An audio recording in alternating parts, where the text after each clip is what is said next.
రావాలన్నా రావాలి. అవే వస్తాం అప్లికేషన్ ఫామ్ లో అగ్వ రావాలి బాబు రావాలి. మంచి తరుణం మించినా దొరకదు. అవే వస్తాం ఫామ్ లోనా రావాలి రావాలి. 100 ఆగో మా రాజేష్ లెక్కనే ఉన్నాడేంది? వార్తలు చెప్పకుండా ఈయనగా అప్లికేషన్ ఫామ్లు ఎందుకు అమ్ముతున్నట్టు? ఇంటర్నెట్ సెంటర్ల కూడా మస్తు మంది ఉన్నారు, కొట్టుకుంటున్నారు. మన దగ్గర అయితే అట్లాంటి అవసరం లేదు. రావాలి బాబు రావాలి. గెంతుకునే పని లేదు, అదురుకునే అవసరం లేదు. రావాలి బాబు రావాలి. అభయస్థం ఫామ్లు రావాలన్నా రావాలి. రావాలి రావాలి అన్నా రానా రా. అభయస్థం దరఖాస్తులా? అవునా? ఎంతనా? 100.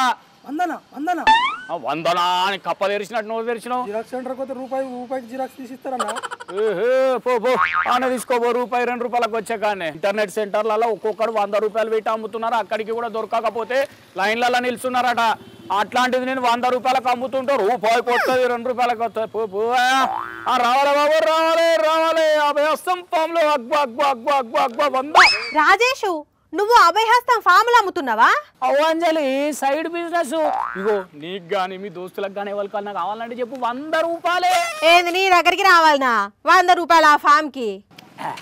100 రూపాయలు బయట వాళ్ళకు. మనకైతే గట్లేముండదు, డిస్కౌంట్ ఇస్తుంది. 20 రూపాయలు 80 రూపాయలుగా తీసుకోరు ఒక్కొక్క ఫామ్. 80 రూపాయలు కాదు, దానికి 8 రూపాయలన్నా పెట్టొచ్చా? బయట జిరాక్స్ తీసుకుంటే 2 రూపాయలకు రాదా? ఏందంజలి ఆయన ఎవరో మాట్లాడినట్టే మాట్లాడతావు నువ్వు కూడా. విన్నా నేను. నువ్వు మసిమూసి మారేడుకాయలు అమ్మినట్టు మాయ మాటలు చెప్పి ఈ అభయహస్తం ఫాములు 100కు 200కు అంటగారదామని చూస్తున్నది మొత్తం విన్నా. ఇగో అంజలి, సర్కారు అప్లికేషన్లు పెట్టుకోమన్నదని చెప్పి జనాలు అందరు పోయి ఇంటర్నెట్ సెంటర్ల ముంగట నిలబడితే వాళ్ళు 100, 200 అని చెప్పి అమ్ముతురట.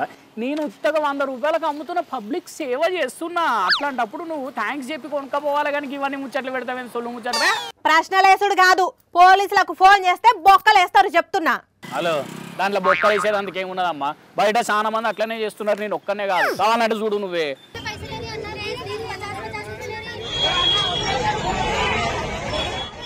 తోటోడు తొడగోసుకున్నాడని నువ్వు మెడగోసుకుంటావా? అది తప్ప ఒప్ప అని ఆలోచించాల్సిన పని లేదా? అంటే వాళ్ళు తప్పు చేస్తున్నారనా? మరి కాదా? సర్కార్ ఏమన్నా చెప్పిందా ఆ ఫామ్కు 100 రూపాయలు తీసుకోవాలని? బయట వీళ్ళందరూ కలిసి అట్లా దందా చేస్తున్నారు. పేదల పొట్టగొట్టి తీసుకునే ఆ సొమ్ము అరుగుతుందా? అసలు అది ఎంతవరకు న్యాయమవుతుందో చెప్పు. అయినా ఈ ఫామ్లు గ్రామ పంచాయతీ ఆఫీసులల్లా, పట్టణ వార్డు కార్యాలయాలల్లా ఫ్రీగానే ఇస్తున్నామని సర్కారు చెప్తున్నది. వాటిని తీసుకొని అప్లై చేసుకోవచ్చు. ఆ విషయాన్ని ప్రజలకు చెప్పకుండా ఇట్లా అమాయకులను మోసం చేస్తారు. కొంచెమన్నా ఏం అనిపిస్తలేదా?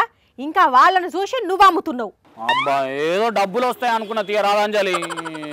డబ్బులు సంపాదించుకోవాలంటే ఇట్లా పేదోళ్ళను దోసుక తినాలనా? అభయహస్తంకు అప్లై చేసుకుంటున్నారు అంటేనే వాళ్ళు నిరుపేదలు అని.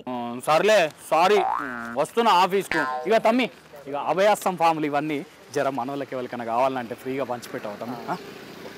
సూషన్ రిపబ్లిక్ కొత్తగా వచ్చిన కాంగ్రెస్ ప్రభుత్వం 6 పథకాల కోసం అప్లికేషన్లు పెట్టుకోవాలని అంటే ఈ సందిట్లో సడేమియాగాళ్ళు ఎట్లా దోసుకుంటున్నారో. అయినా ఎవ్వరు డబ్బులు అడిగినా ఇయ్యకుండ్రి. గ్రామ పంచాయతీ ఆఫీసుల కాడ ఫ్రీగానే ఇస్తారు ఈ ఫామ్లు. దానికోసం ఆవేశపడకుండ్రి. కావాలంటే ఇయ్యాల కాకపోతే రేపు అప్లై చేసుకోవచ్చు. ఈ గ్రామ సభల్లో కాకుండా తర్వాత కూడా అప్లై చేసుకోవచ్చునట. భవిష్యత్తులో కూడా నిజమైన లబ్ధిదారులు ఎవరైనా అప్లికేషన్ పెట్టుకోకపోతే తర్వాత ఎంపీడీఓ ఎంఆర్ఓ ఆఫీసులలో కూడా వాళ్ళు ఇవి తీసుకెళ్లి ఇచ్చుకునే అవకాశం కల్పిస్తాం. ఎందుకనంటే ఈ వారం రోజులు దాటితే మళ్ళీ అప్లికేషన్ పెట్టుకోవడానికి అవకాశం ఉందో లేదో, మాకు వస్తుందో రాదో, ఒకవేళ అప్లికేషన్ పెట్టకపోతే రాదేమో అన్న ఆందోళన చెందాల్సిన అవసరం లేదు. తొందరపడి దొబ్బుకుంటా నూక్కుంటా మీ సేవా కేంద్రాల కాడ ఇబ్బందులు పడకుండ్రి.